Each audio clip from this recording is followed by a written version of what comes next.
All right, everybody, hello and welcome back. We are on day 4 of the 5-day character development challenge. And so we have talked about having our characters speak with personality. That was day 1.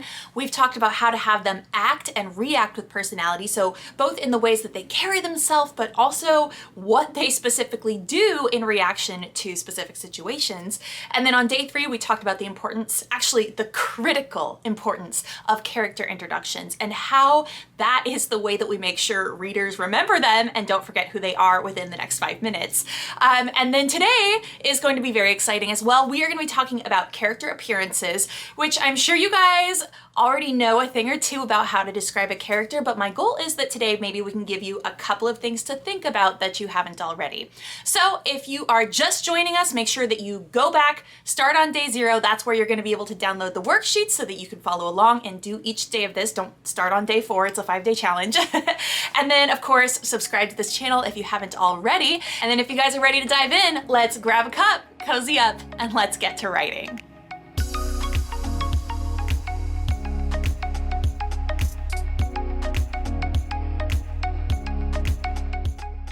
All right, guys, so today it's all about character appearances.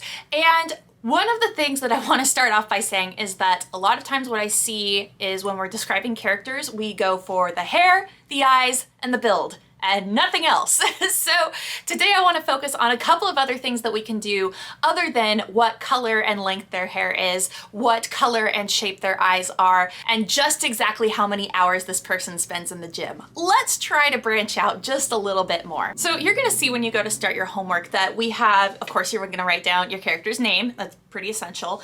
We are going to do a generic description because I know that I was just saying that this is not what we want to focus on, but we do still need to have it. We do still need to know what color your character's hair is, even though it's not going to be our most important thing that we focus on today. So that's going to be your generic description, is basically hair, eyes, build. Those are kind of like the ones that we see the most often, so that's going to go on your generic description line. And then the next thing that we have is unique physical features. So what I want this to be is something beyond those 3 generic things. So I've created a little list here of a few unique features that you could think about with your characters. This is by no means all comprehensive. There are obviously a lot of other things that you could think of, but here's a couple ideas for thinking outside the box with these. So I know we talked about build being fairly generic, but what if there's something very unique about how they're built, like their musculature? What if they've got giant arms, but they've skipped a lot of leg days and tiny little legs? Or, you know, if we are talking about the size of a character, maybe just instead of saying skinny, fat, you know, whatever, let's talk about maybe the weight distribution. Maybe they carry it all in their stomach. Maybe they're both thin, but also very busty at the same time, which is causing them some serious back issues. We can go on to talk about their skin, like what kind of wrinkle patterns do they have? You know, we could kind of use wrinkle patterns to suggest that maybe a character has smiled a whole lot throughout their life, or perhaps scowled a whole lot throughout their life. Skin conditions would be another one. So somebody might have eczema, they might have something that they're insecure about. All of these things are lending to who the character is without necessarily defining them. And then the last thing that I had on my little mini list was if they had any uniquely sized, placed, or proportioned facial features.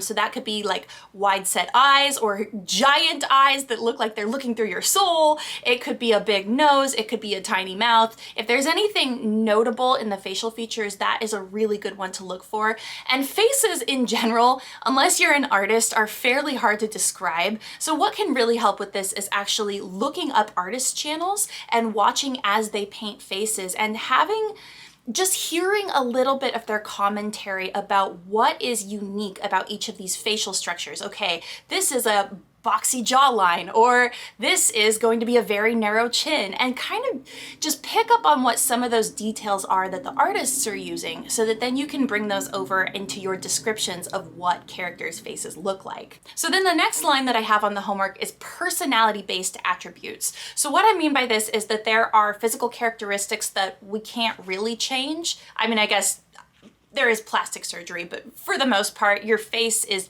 pretty much your face, right? But there are things about the character descriptions that we can pick up on which speak to their personality as well. So I want to talk about like the style of their glasses, if they wear glasses. Are they big and thick and definitely make it clear that they're wearing them, or are they like trying to hide them with those really thin frames and lenses?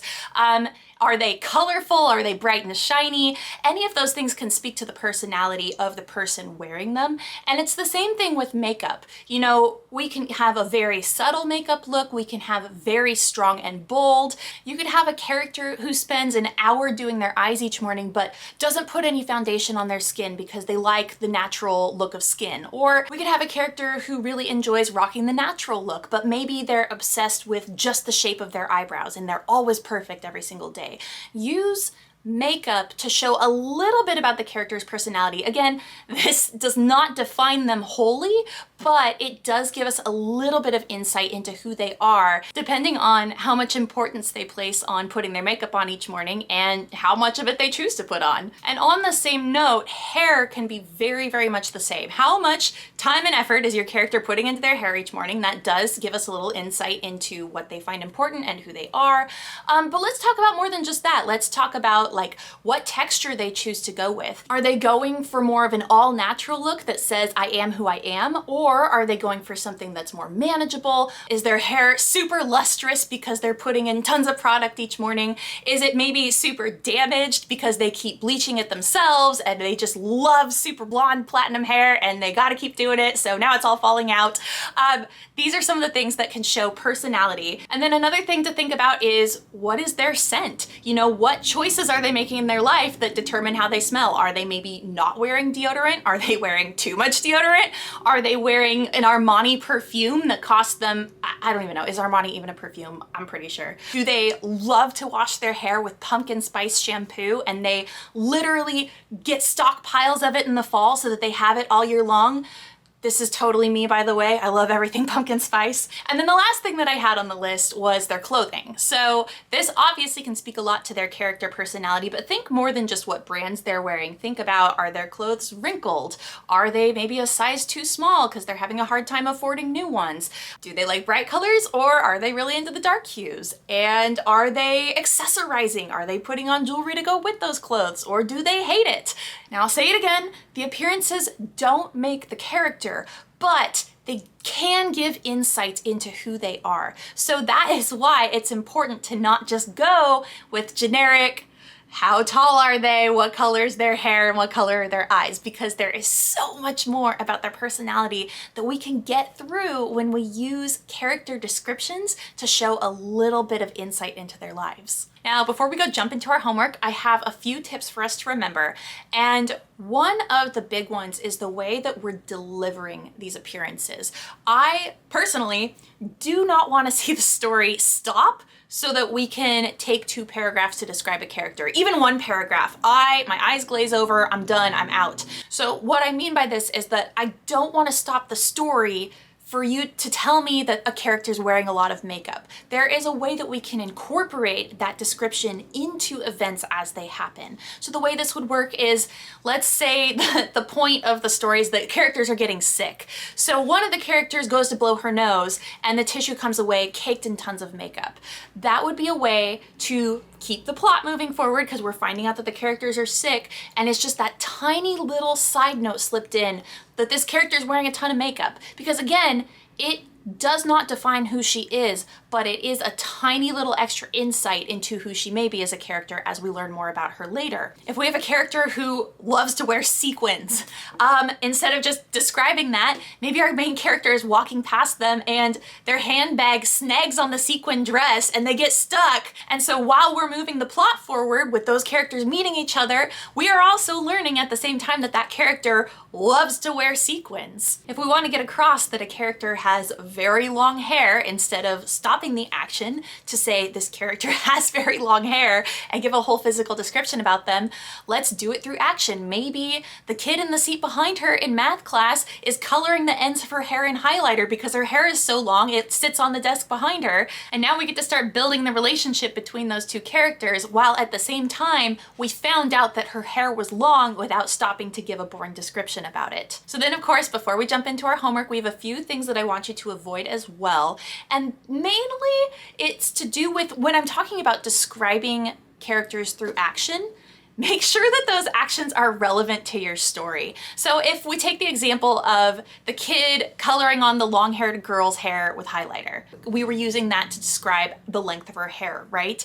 I don't want that in the story if it's not relevant, if it has nothing to do with anyone or anything. I would only want that if it's important that we need to describe this rivalry or strained relationship or maybe a hilarious relationship between those two characters.